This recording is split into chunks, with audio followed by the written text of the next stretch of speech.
Last week, you kind of read over what APES is, and it's a way to answer a question using text evidence. So, what I'm going to do in this video is I'm going to show you guys how to answer a question using the APES method for the story we just finished, The Monkey's Paw. So, the question, and then you guys will answer your own question at the end of class. So, the question is, what is an example of foreshadowing in the story, and how does it contribute to the theme in The Monkey's Paw? So remember, on Common Lit, we decided the theme was ignoring the wisdom and experience of others can lead to terrible consequences. So it's great because this handy chart gives you exactly how to answer the question so that it's a beautiful, perfect paragraph. So if you look here, it says answer the question, and you can fill it in here. Give your idea that answers a question you're asked, or address the prompt you were asked to write about. So tag, title, author, genre. So you always add the author, the title, and the genre in the first sentence. In The Monkey's Paw, remember to properly punctuate it. Short stories are in quotation mark. By, we forgot the genre. Now the genre is like the novel, the short story, the poem. The Monkey's Paw by, let's see, if you're not sure who it's by, you can check back on the story. W.W. Jacobs. W.W. Jacobs.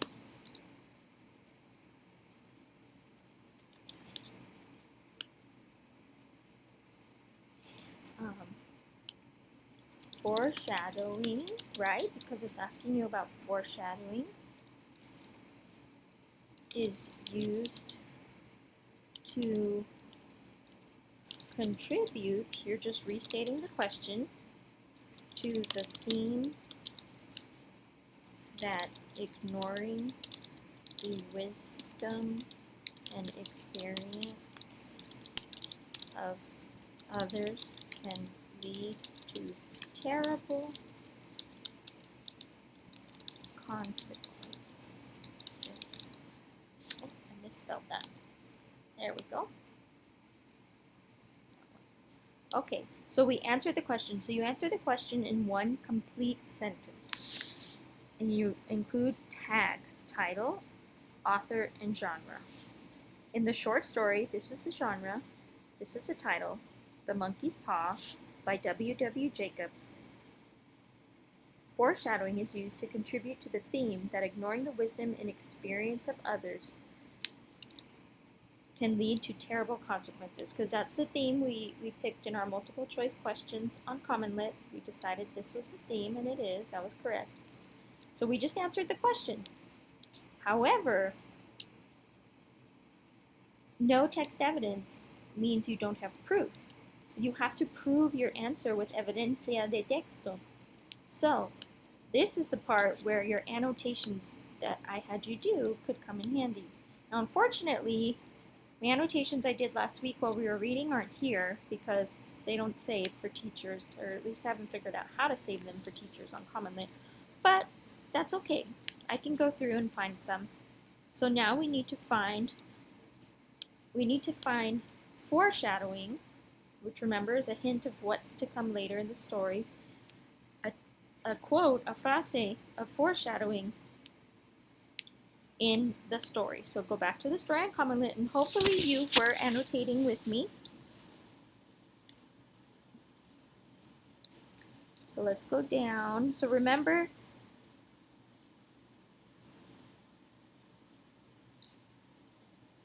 the soldier who comes to visit is the one who has experience.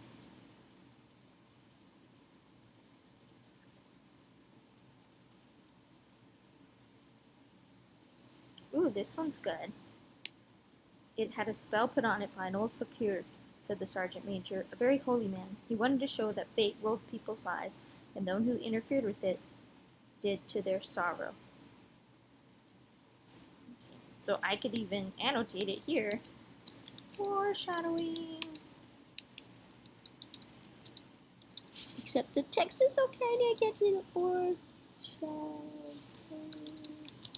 Okay, so let's see if I can copy and paste this from Common Lit. Let's see if it doesn't look terrible.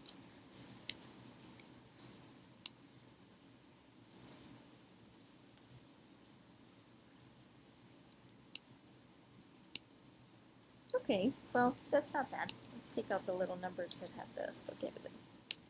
Okay, so it says insert a quote from the text to support your answer, so we did that. But you never just throw a quote in a paragraph. You have to set it up first. So for example, who said the quote, in what context, meaning what was the conversation happening when the quote was said, or what was the situation when the quote was said. So let's see. Let's find this dude's name. Remember him? Sergeant Major Morris.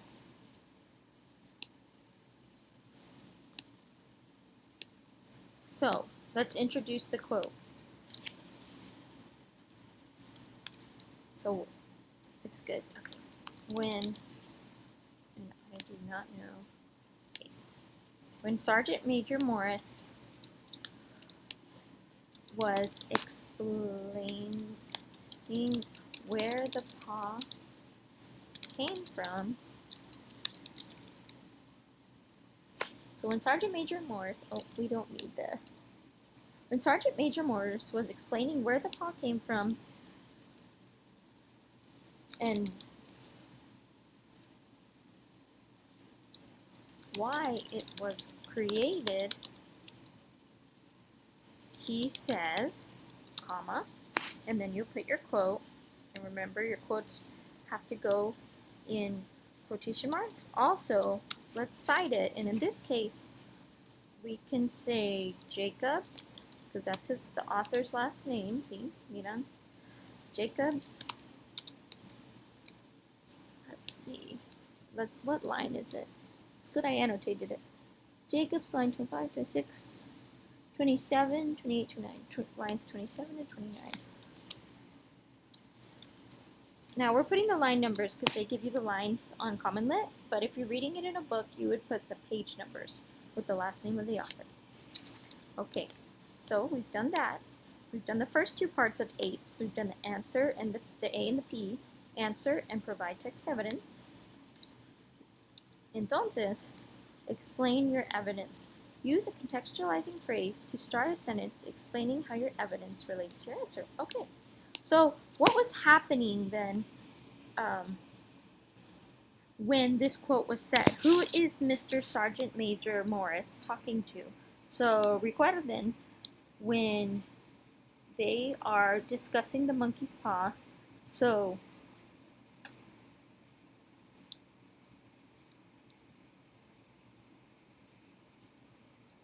hopefully you all annotated it really well.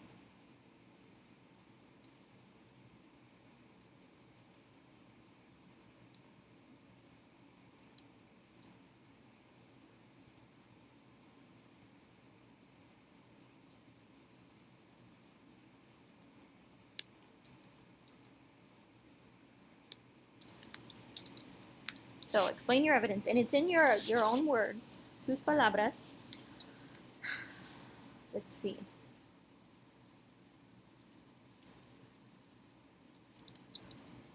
This is a very clear example of foreshadowing because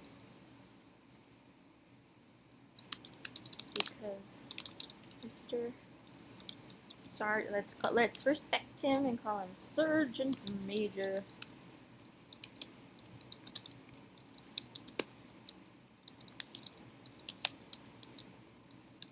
Sergeant Major Morris had very clear foreshadowing.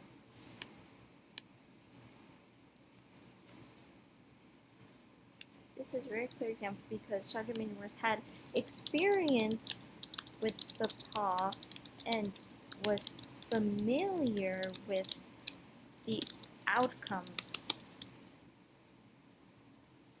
when it was used.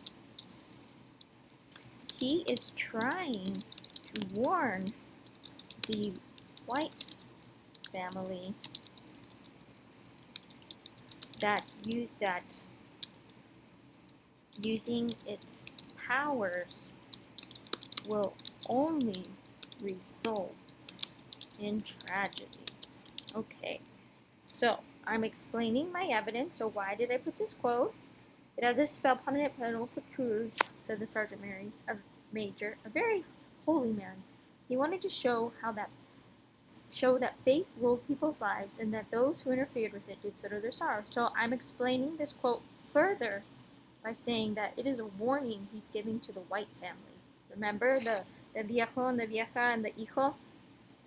He's telling them, don't use it.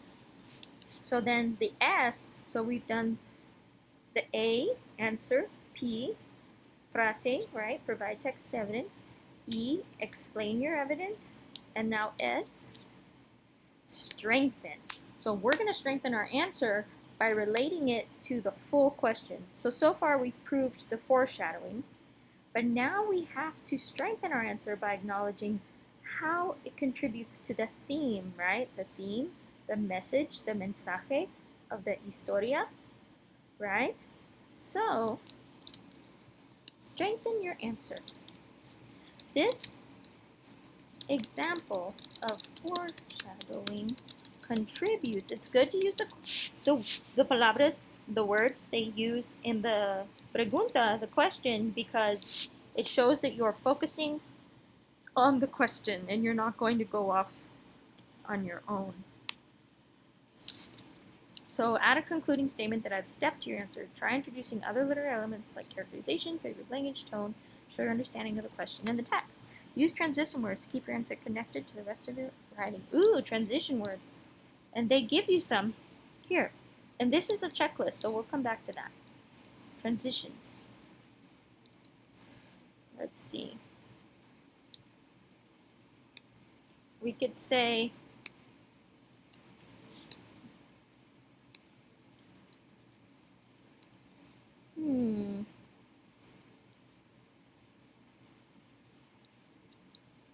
consequently, I mean here,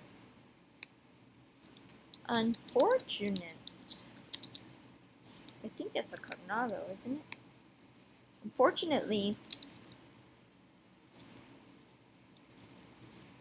this foreshadowing contributes to the theme of the story because the white family did not take the power of the monkey's paw seriously. As a result, see transition words, as a result, they did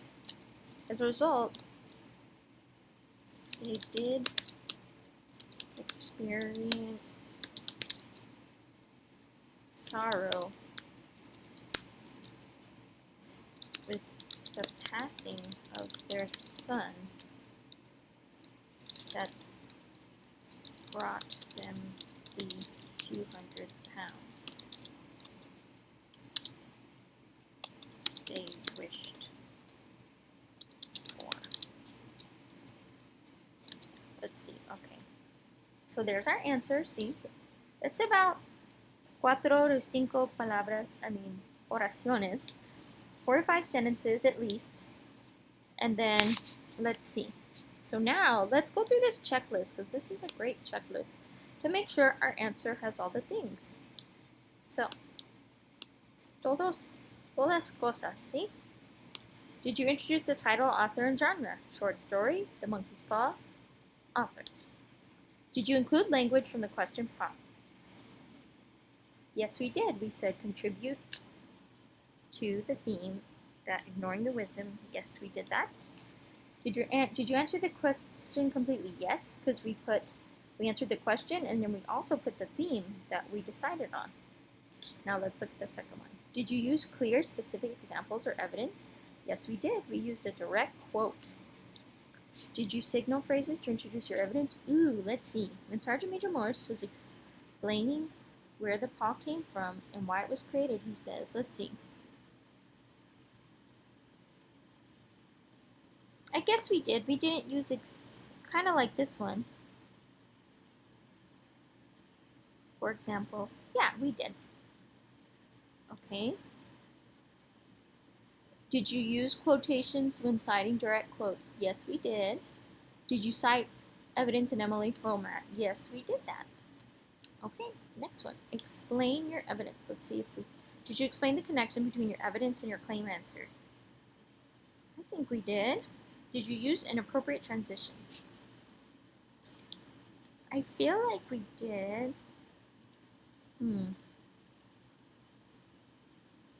We could say, clearly, we can make it fancier. See, you can add the fancy. Clearly. This is a very clear. Oh, I did say clear. APES. Okay. We could say thus. Because you know you're fancy when you say, in English, when you say thus. Thus. This is a very clear. There we go. Woohoo. See? We're going down the checklist. Okay. Did you use an appropriate transition? I feel like we did because we're saying thus, which means as a result of. Okay, and the last one. Strengthen your answer.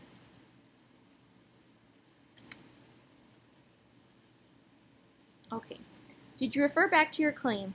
Unfortunately, this foreshadowing contributes to the theme of the story because the White family did not take the power of the monkey's paw seriously. Okay.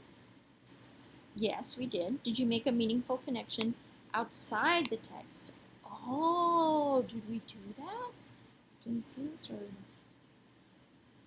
did you add depth? Did you make mention of literary techniques?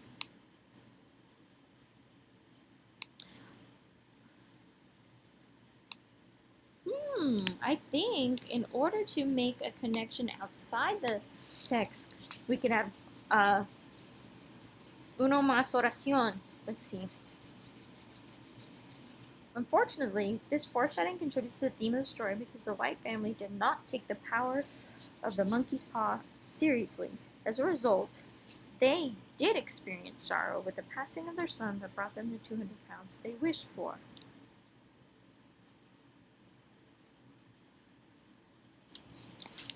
Let's see. Did you make a meaningful connection?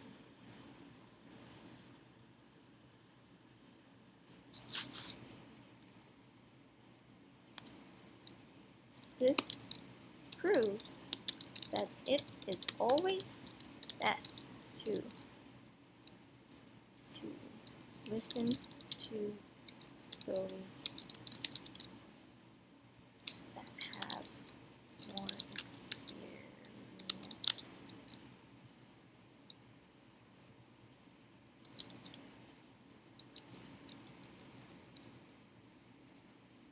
Okay, so that's more a little outside the text. Because remember, a theme is one sentence, a lesson that can apply to all people. So this theme applies to everyone. Themes apply to all of humanity. Okay. Did you wrap up your...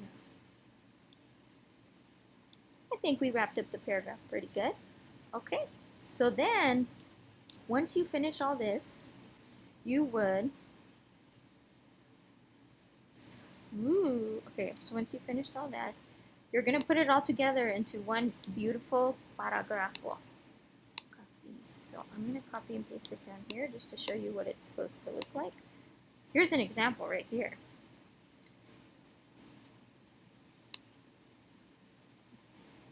So once you finish, you don't just leave it in the chart. It's all gonna be one beautiful, perfect paragraph. A beautiful.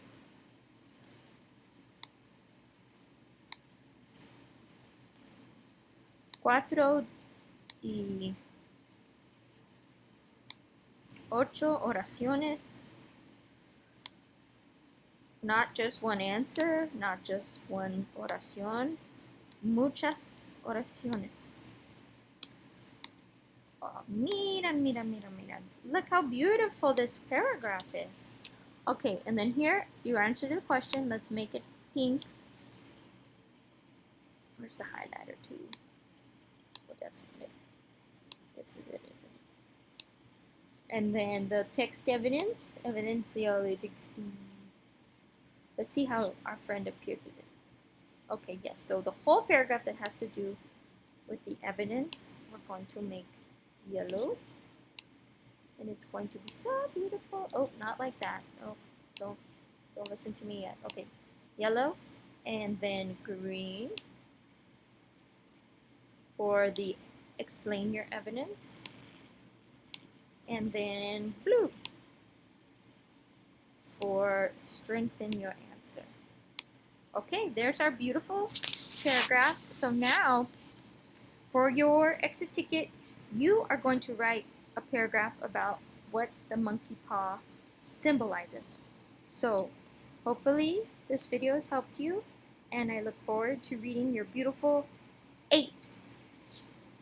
Answer the question, provide text evidence, explain the evidence, strengthen your answer, paragraphs. Thank you.